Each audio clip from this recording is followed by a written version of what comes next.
ang Diyos pinili niya yung poor of this world.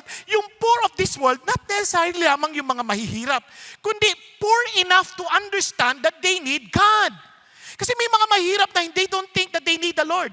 They're still thinking that they are capable of doing or saving themselves. Hindi yun poor. Ito yung poor na alam nila they don't have anything else but God.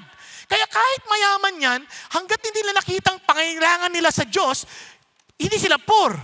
Pero kung nakita nila yung pangailangan sa Diyos, poor yun. Kaya ang Panginoon Diyos, minsan yung mga kahit may mga kaya, biglang nasadsad, doon sila tumatawag sa Panginoon eh. Kasi that's the time they realize that they're not God and they need help.